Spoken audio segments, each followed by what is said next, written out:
शैतानिर्रजीम बिस्मिल्लाहिर्रहमानिर्रहीम रब्बियात कल्ली मुक़ला सिद्किन व आखरिजनी मुखरजा सिद्किन व जालनी बिल्लदुनका सुल्तानन नसीरा। अक्सर जब एजुकेशन की बात होती है, जब पीपीएससी की तैयारी की बात होती है, जो चीज़ें कन्फ्यूजिंग होती हैं, जो टर्म्स समझ नहीं आ रही होती हैं, मेरी कोशिश होती है कि उनको एक एक करके आपको मैं बतदरीज ग्रेजुअली उनको आपको क्लियर करवाता रहूँ। उस सिलसिले में आज जो हम टॉपिक डिस्कस करने जा रहे हैं वो मेरा आपसे वादा है कि अगर आपने 5 मिनट इसे गौर से सुन लिया तो आपको ये नहीं भूलेगा और कुछ भी हो जाए। तो अक्सर जो सवाल आया करता है वो ये है, हमारे माइंड्स में भी और पेपर में भी, पीपीएससी में भी अक्सर आता है कि ऑब्जेक्टिव, गोल टर्म्स है हमारे पास, और एम्स, इनमें क्या फ़र्क है। पहले तो वो ये पूछ लेता है कि इनकी जो सही तरतीब है वो क्या है, कि सबसे पहले क्या आएगा, ऑब्जेक्टिव आएगा, गोल आएगा या एम आएगा। तो सबसे पहले इनकी तरतीब यही है जो आपको नज़र आ रही है, ये हायरार्किकल इनका ऑर्डर है। सबसे छोटा ऑब्जेक्टिव है, फिर गोल है और फिर एम है। ये होते क्या है और इनमें क्या डिफरेंस होता है, ये अभी हम क्लियर करेंगे। ऑब्जेक्टिव क्या होता है सबसे पहले ये देखेंगे। ऑब्जेक्टिव इनकी अगर सिंपल मैं फॉर्म आपको बताना चाहूँ कि ये वो अहदाफ होते हैं जो रिलेट करते हैं, जो कनेक्टेड होते हैं एक लेसन के साथ, एक सबक के साथ। ये 2016 के पीपीएससी के पेपर में ये आया था,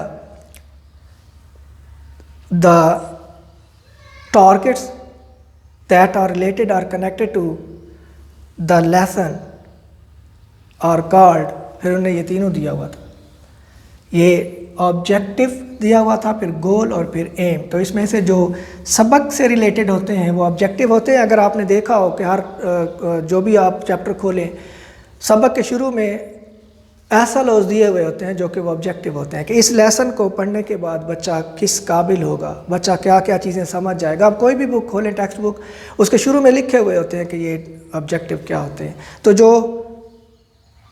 लेसन बेस हैं वो ऑब्जेक्टिव हैं। ये कम से कम हो गए इनकी हायरार्की, जो किसी लेसन से रिलेट कर रहे हों। लेसन बेस हमारे ऑब्जेक्टिव हो गए। अब जो गोल होते हैं ये क्लास बेस होते हैं, क्लास बेस्ड होते हैं।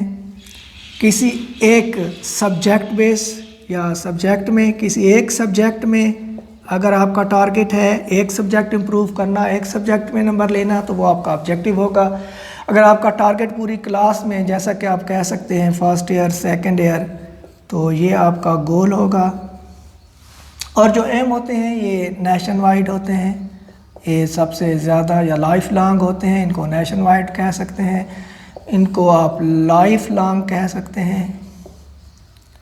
ये इनका डिफरेंस था कि सबसे छोटा जो सब्जेक्ट बेस है वो हमारा ऑब्जेक्टिव है, जो उससे थोड़ा बड़ा जो क्लास बेस्ड है वो हमारा गोल है, जो सबसे बड़ा है वो हमारा एम है।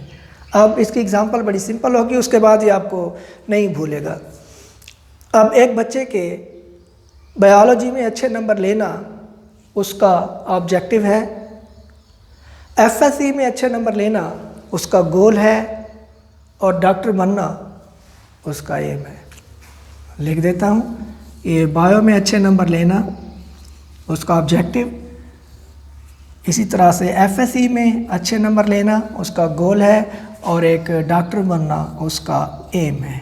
ये इनमें डिफरेंस था। इनकी डिटेल इंशाल्लाह बाद में डिस्कस करेंगे नेक्स्ट लेक्चर्स में।